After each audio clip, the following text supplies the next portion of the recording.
From KVUE News in Austin, you're watching Texas This Week with Ashley Goudeau.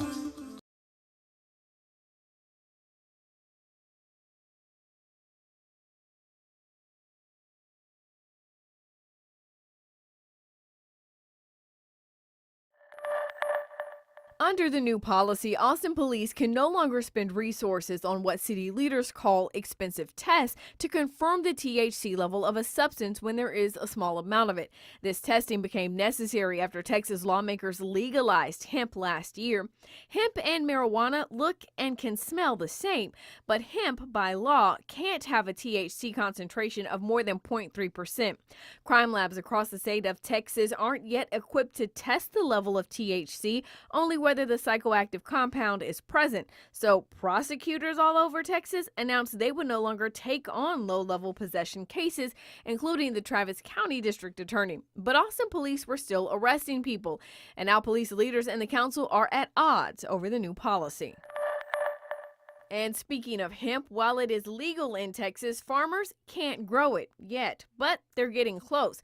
Ag Commissioner Sid Miller held a public hearing in Waco Wednesday to get feedback on the proposed state rules regulating hemp. The state plans to start permitting farmers to grow hemp in the next few months.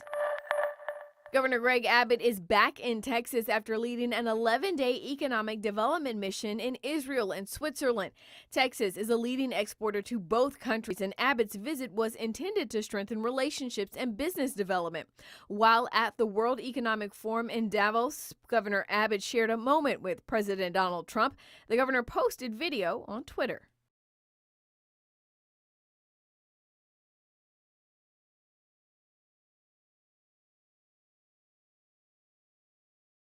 Early voting for the Texas March primary begins in about 3 weeks, and Democrats have a large pool of candidates to choose from in the U.S. Senate race. I sat down with Colonel Victor Harris, U.S. Army Reserve, to discuss his campaign. Tell our viewers a little bit about yourself and why you're running for the U.S. Senate. Okay, so my name is Victor Hugo Harris. I am born in the United States, raised in Mexico.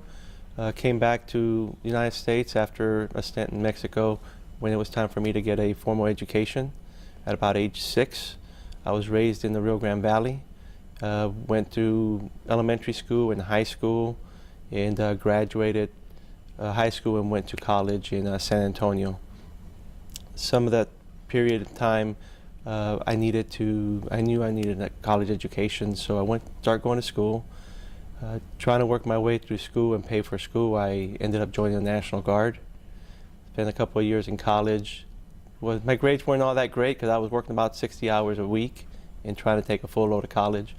So I ended up joining active duty. I went with the 82nd and made 2 deployments to the Middle East. And soon after, I was awarded an academic scholarship from the Army. I attended St. Mary's University and was commissioned a 2nd lieutenant in the Army as a helicopter pilot. Since then, I've been a helicopter pilot, I've been an intel analyst, a counterintelligence special agent, and I'm now a cyber warfare officer. Why are you running for the U.S. Senate? Well, I'm running because I have concerns. I have concerns about immigration and border security. I have concerns when the current administration threatened to close the border. That affects my family and the families down the valley because we regularly go back and forth between Mexico and the U.S., and that's our part of the American dream, and he was really messing with that. The other thing is the wall. That's a big issue. Closing walls, closing out the United States. That's just the way we have normally been. We've been an open country, accepting immigrants from all over the world. And the way they were processing these immigrants, especially the children, was very concerning to me. So I thought this needed to be fixed. It's been a problem for quite some time. The only time anybody really looks at it is every 2 or 4 years when people are running for office, elections. They go down there, they look at it, they say it's a problem, then they leave and they don't do really much about it. I have the ability, I have the qualifications to make change, so rather than ask somebody else to do it, I'm going to do it myself.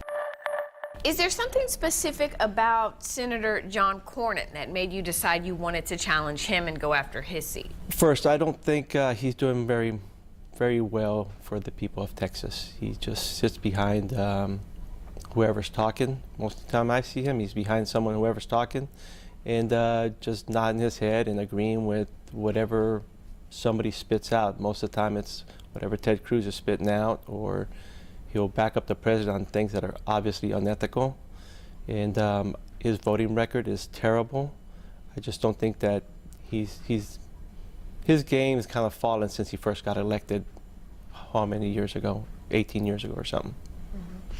You know, when you think about what's happening in our country right now, as far as Washington, the biggest thing that everyone's talking about, obviously, the Senate impeachment trial of President Donald Trump. Tell us a little bit about your thoughts on his actions and whether or not he should be removed from office. Well, first, it's a political process. It started as a political process. It's going to end as a political process. We're not going to get to the truth of what happened. We're not going to know what really happened because each party is only presenting what they want to show.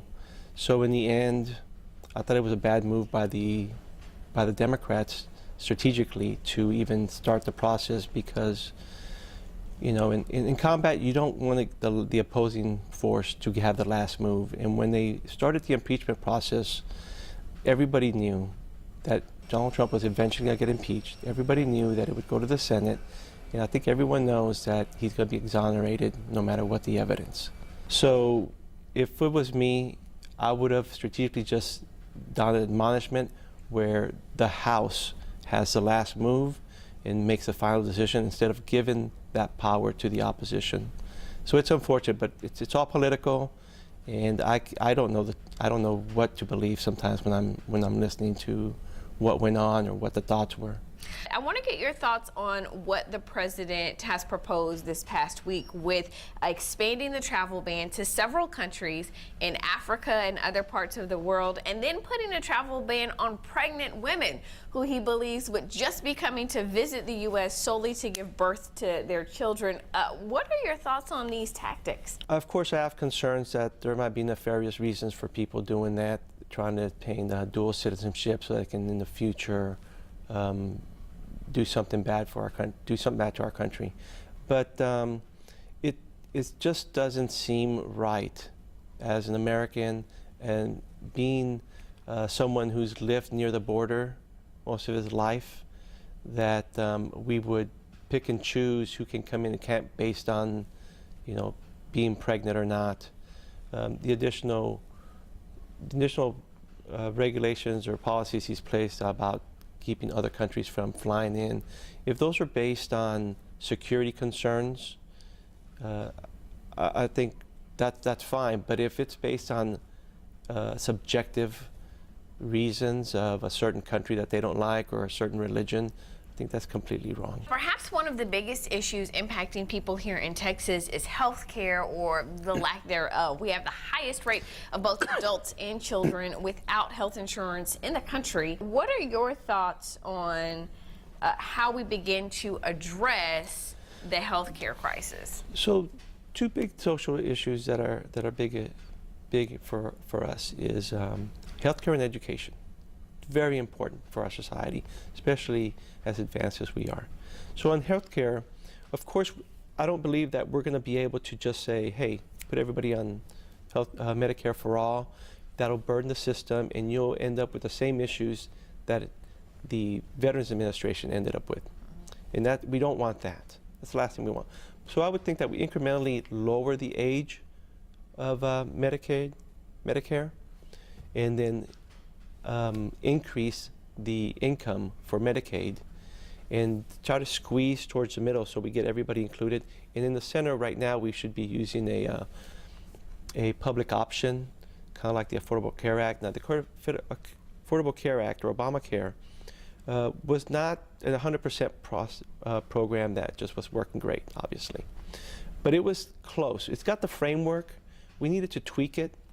And not all documents that come out of D.C. are always perfect when they first come out. The Constitution has 27 amendments. So I think what we needed to do was just adjust some of the things that work for America, for Texas, and start tackling it that way. Because if we don't start doing it, we're never going to start doing it. And we can't wait for a 100% solution. We have to get incrementally 70%, 80%, and work our way to a system or a program that actually works for us.